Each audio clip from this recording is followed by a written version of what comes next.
देखते ही देखते आज मेरी 10वीं एनिवर्सरी आ गई थी। आज हमारी शादी को पूरे 10 साल हो गए थे। किस तरह ये दिन निकल गए पता ही नहीं चला।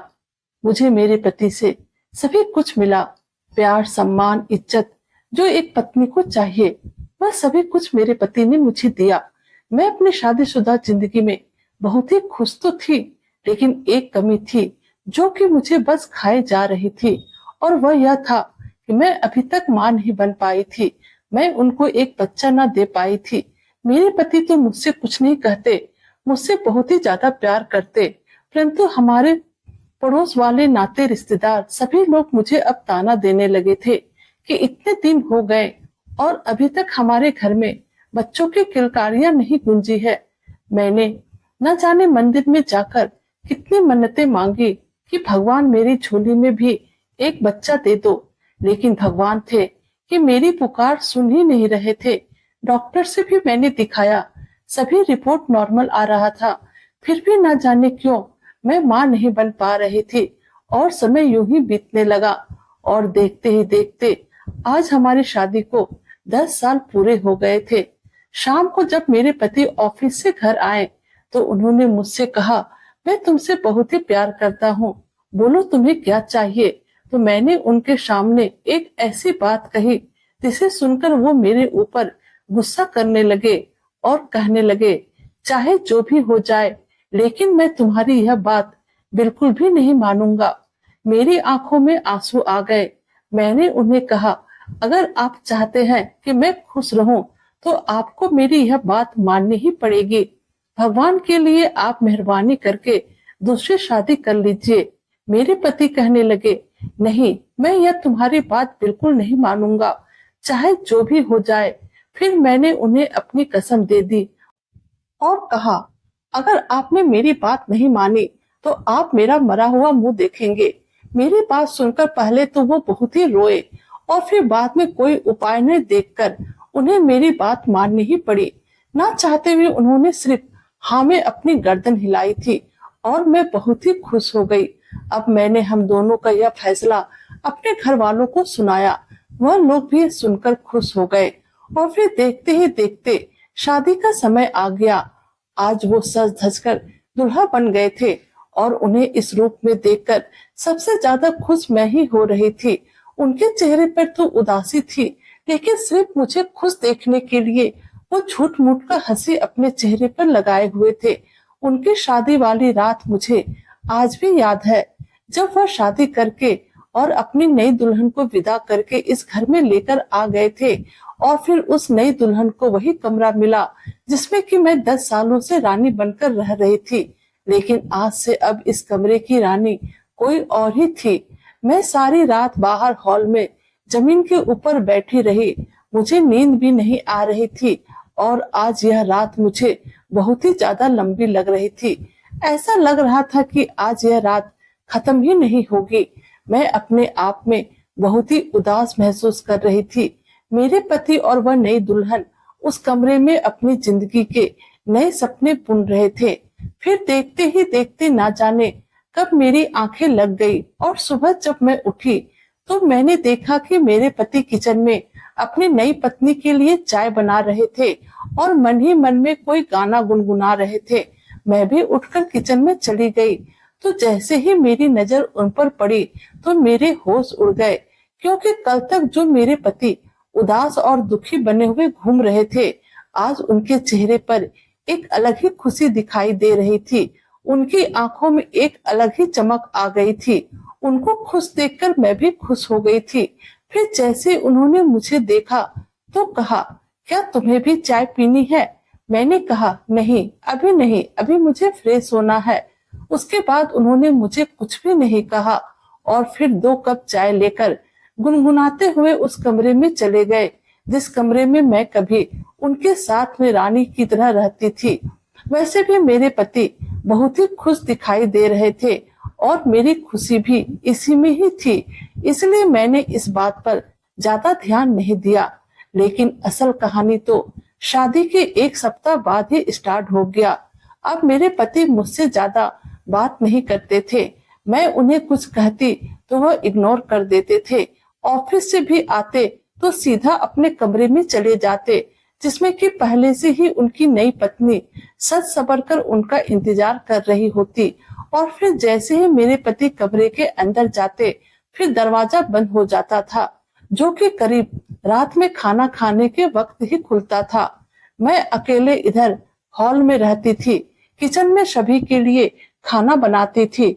इसी तरह से दिन बीतने लगे थे और मैं अपने पति से बात करने के लिए तरस गई थी। मेरे पति ने पूरा 1 महीना मेरे साथ बात नहीं की और यही बात मुझे अंदर से खाए जा रही थी। मैं सोचने लगी कि आखिर मेरी क्या गलती है जो कि मेरे पति अब मुझसे बात तक नहीं कर रहे हैं। यही सब सोच सोचकर मैं बीमार रहने लग गई थी। मेरे सास ससुर को जब यह बात पता चली तो उन्होंने मेरे पति से सलाह मशवरा करके मुझे मेरी माँ के घर भेज दिया। अब मम्मी पापा के यहाँ आए हुए मुझे पूरे 1 साल हो गया था, लेकिन इन 1 साल में उन्होंने मेरी कोई भी खबर नहीं ली कि मैं जिंदा हूँ या फिर मर गई हूँ। और वह 1 साल मेरे लिए बहुत ही मुश्किल से बीता। एक एक दिन मेरे लिए किसी तबाही से कम ना था। हर वक्त मुझे अपने पति की याद आते रहती थी। मैं उनसे बातें करने के लिए तरसती थी, लेकिन वो मुझसे बात ही नहीं करते थे। और यह दर्द ऐसा था कि जिसमें कोई दवा भी काम नहीं कर रहा था। और फिर पूरे 1 साल के बाद भगवान ने उनको एक साथ जुड़वा बच्चे दिए, जिसमें एक बेटा और एक बेटी थी। 2 बच्चे इकट्ठे पैदा होने के कारण उनका काम बढ़ गया और वह लोग दोनों बच्चों को संभाल नहीं पा रहे थे। इसलिए उनको एक 24 घंटे रहने वाली नौकरानी की जरूरत थी। 24 घंटा रहने के लिए कोई भी नौकरानी तैयार नहीं हो रही थी, और अगर कोई तैयार भी हो रही थी तो अच्छा खासा पैसा मांग रही थी। कोई उपाय नहीं देखकर अब मेरे पति मुझे लेने के लिए आ गए। मेरे माँ पापा ने मुझे उनके साथ जाने के लिए मना किया, कहा कि तुम वहां नहीं जाओगी, क्योंकि जिस आदमी ने साल भर से तुम्हारी कोई खोज खबर नहीं ली और अब जब उसे तुम्हारी जरूरत महसूस हुई है तो वह तुम्हें लेने के लिए आया है। लेकिन मैं अपने पति से इतना ज्यादा प्यार करती थी कि माँ पापा की बातें मुझे अच्छी नहीं लगी, और उनके लाख मना करने के बावजूद मैं उनके साथ अपने ससुराल चली गई। वहां पर जाने के बाद मुझसे सारा दिन नौकरों की तरह काम करवाया जाता था। खाना बनाने से लेकर झाड़ू पोछा बर्तन और बच्चों को संभालने की जिम्मेवारी भी मेरी ही थी। लेकिन इतना सब करने के बावजूद भी मेरे चेहरे पर कोई भी उदासी नहीं दिखती थी और मैं खुशी खुशी सारा काम करते रहती थी। मैं इसलिए खुश थी कि अब मेरा पति मेरे आंखों के सामने था, जिनसे कि मैं बहुत ही ज्यादा प्यार करती थी। भले अब हमारे बीच अभी पति पत्नी वाला रिश्ता नहीं बनता था, लेकिन था तो वह मेरा पति। उसके साथ मैंने हंसी खुशी 10 साल गुजारे थे और उसने शादी भी तो मेरे ही कहने पर की थी, इसलिए मैं उनसे बिल्कुल भी नाराज ना थी।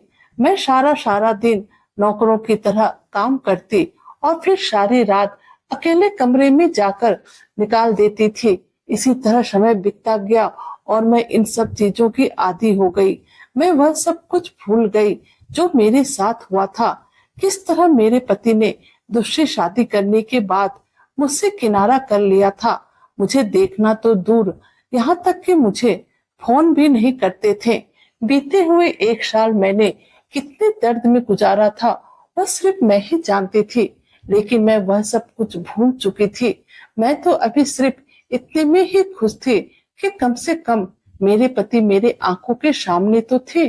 वो मुझसे भले ही प्यार ना करे, लेकिन मैं तो उनसे प्यार करती हूँ और मैं उन्हें अपने आंखों से सुबह शाम देखती रहूं। बस मेरी यही एक तमन्ना थी। समय बीतने के साथ साथ अब दोनों बच्चे भी 1 साल के होने वाले थे। फिर एक दिन मेरे पति अपनी दूसरी पत्नी और बच्चों के साथ शहर से बाहर घूमने के लिए गए थे। मुझे भी उनके साथ जाने का मन था, लेकिन उन्होंने मुझे मना कर दिया और कहा कि तुम घर पर ही रहो और घर की देखभाल करो, हम लोग जल्द ही चले आएंगे। मैं कुछ ना बोली और आंखों में आंसू लिए यहीं घर पर ही रही। मेरे पति अपने दूसरी पत्नी और बच्चों के साथ चले गए, लेकिन फिर अभी उन्हें गए 2 ही दिन हुए थे कि अचानक से खबर आया कि उनकी गाड़ी का एक्सीडेंट हो गया है। और वह एक्सीडेंट इतना जबरदस्त हुआ था कि उसमें उनकी दूसरी पत्नी और दोनों बच्चे की मौत हो गई थी। सिर्फ वो ही बच गए थे। कुछ दिन तक तो वो अस्पताल में एडमिट रहे और फिर जब घर आए तो मैं देख रही थी वो काफी परेशान रहने लगे थे। उन्हें हमेशा पत्नी की और बच्चों की याद आती थी। मैं उन्हें बहुत ही समझाती थी कि जाने वाले को कोई भी नहीं रोक सका है। और फिर इसी तरह देखते देखते 6 महीने गुजर गए। अब उनका दुख थोड़ा हल्का हुआ था तो अब उनकी हालत में भी सुधार आना शुरू हुआ था। जब वो दुख से बाहर निकले तो अब वो मेरे साथ बैठकर बातें करने लगे और जब भी उन्हें मौका मिलता वो मेरे करीब आने लगते थे। लेकिन अब पता नहीं क्यों उनको मेरे पास आना मुझे बहुत ही अजीब लगता था। मुझे उनका मेरे पास आना अब अच्छा नहीं लगता था, पर मैं कर भी क्या सकती थी। वो मेरे पति थे तो मैं उन्हें अपने पास आने से मना भी तो नहीं कर सकती थी। आखिरकार मर्द तो मर्द ही होते हैं, वो बहुत ही जल्द अपने आप को एडजस्ट कर ही लेते हैं। परंतु मुझे पहले जैसा रिश्ता निभाने के लिए और अपनी जगह पर वापस जाने के लिए कुछ समय लगा और फिर आहिस्ता आहिस्ता अब मैं भी उनके प्यार में फिर से रंग गई। अब हम पहले जैसे एक साथ रहने लगे थे। वो मुझसे काफी प्यार करने लगे थे और अब मैंने भी अपने आप पर ध्यान देना शुरू कर दिया था। मैं हर समय सज धज कर बहुत ही अच्छे से तैयार होकर रहती थी। मैं सारी पुरानी बातें भूल चुकी थी। जो कुछ उसने मेरे साथ किया था मैंने कभी कोई भी शिकायत उनसे नहीं की। फिर समय बीतता गया और मुझे यह पता भी नहीं चला कि समय कब देखते देखते 2 साल आगे निकल गया। हम दोनों एक साथ बहुत ही खुश थे। लेकिन फिर पता नहीं कैसे मेरी खुशियों को किसी की नजर लग गई और फिर से उनके घर वाले उनकी शादी के बारे में बातें करने लगे। मेरे ससुराल वालों ने मेरे पति की तीसरी शादी के लिए राजी कर लिया। मेरे पति क्या करते, घर वालों के सामने उनको झुकना पड़ा। लेकिन मैं इस बार अपने पति को फिर से शादी करने के लिए मना कर दिया। लेकिन उन्होंने मेरी बात बिल्कुल नहीं मानी। मैं उनके पैरों पे गिरकर मिन्नतें करने लगी कि प्लीज तुम मेरे साथ ऐसा मत करो। हम दोनों एक दूसरे के लिए ही काफी हैं और अगर बच्चा ही चाहिए तो फिर क्यों नहीं हम लोग एक बच्चे को गोद ले लेते हैं। लेकिन उन्हें तो खुद का बच्चा चाहिए था। उनके माँ पिताजी ने उन्हें इस तरह से समझाया कि अब वो मेरी कोई बात सुन ही नहीं रहे थे। मैंने काफी समझाया लेकिन वो समझने को बिल्कुल भी तैयार नहीं थे। मैं सारी रात सिसक सिसक कर रोती रही और उन्हें कहती रही कि क्यों नहीं मेरी बात तुम सुन रहे हो। एक बच्चे को गोद ले लेंगे तो वह हमारा ही बच्चा कहलाएगा। आप शादी बिल्कुल मत करो। लेकिन उनको मेरे ऊपर जरा भी तरस नहीं आया और फिर आखिरकार वह दिन भी आ ही गया जो उनके लिए तो खुशी का दिन था पर मेरे लिए किसी तबाही से कम नहीं था। मेरी दुनिया एक बार फिर से उजड़ रही थी लेकिन मैं कुछ भी नहीं कर पा रही थी। उस दिन मेरे मम्मी पापा मुझे लेने के लिए आ गए थे पर मैंने उनके साथ जाने से इनकार कर दिया। मैंने मम्मी पापा को कहा कि मैं इनको छोड़कर कहीं नहीं जाऊंगी। ये मेरे पति हैं और मुझसे प्यार भी करते हैं। 2 साल से हम लोग कितना हंसी खुशी से एक साथ रह रहे थे। मैं अपने मम्मी पापा को यह सब बातें कहकर समझा ही रही थी कि उसी वक्त मेरे पति मेरे मम्मी पापा को अपशब्द कहने लगे। आज तो उन्होंने हद ही पार कर दी। मेरे माता पिता को बहुत ही बुरा भला कहा। मैं यह सब सुनकर बर्दाश्त न कर पाई क्योंकि मैं अपनी बेइज्जती तो बर्दाश्त कर सकती थी पर अपने माता पिता की नहीं।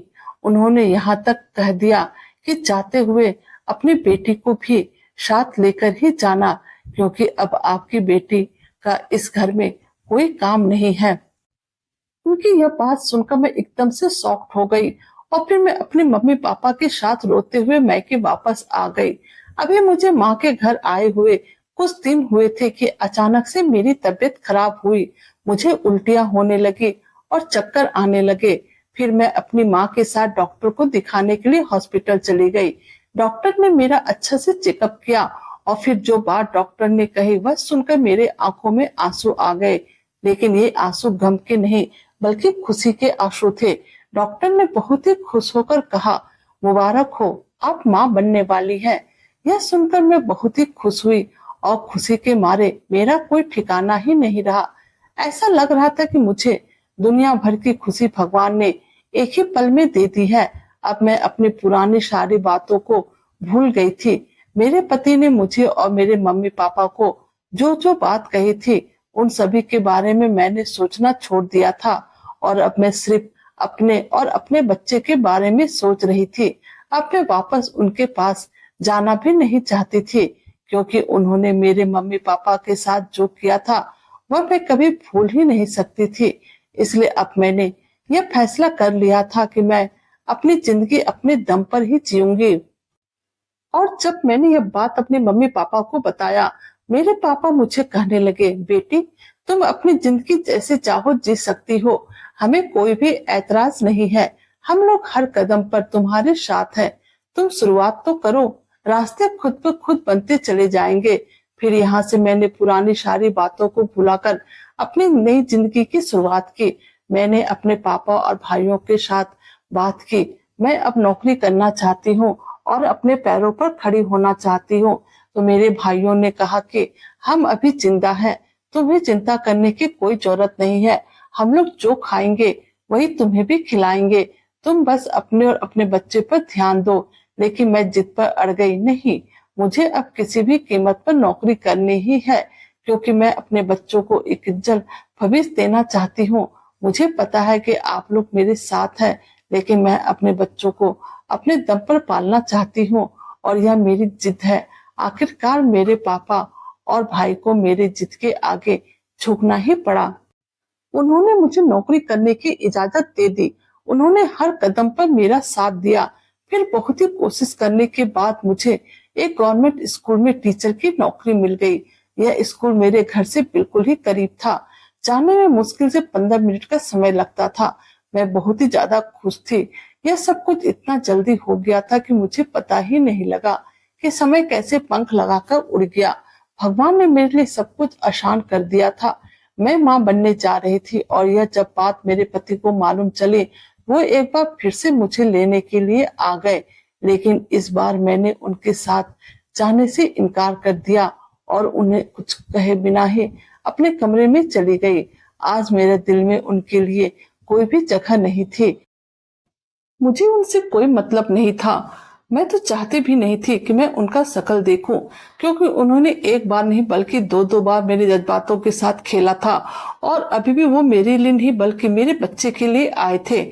और अब मैंने अपने इसी बच्चे के लिए इतना बड़ा फैसला लिया।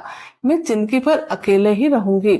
मुझे आज वह दिन याद है जब वो मुझे मेरे घर लेने आए थे, जो 10 बार मुझे अपने साथ चलने के लिए कहा था, लेकिन मैं अपने फैसले पर टिकी रही क्योंकि मैंने फैसला कर लिया था कि मैं किसी भी कीमत पर उनके साथ नहीं जाऊंगी।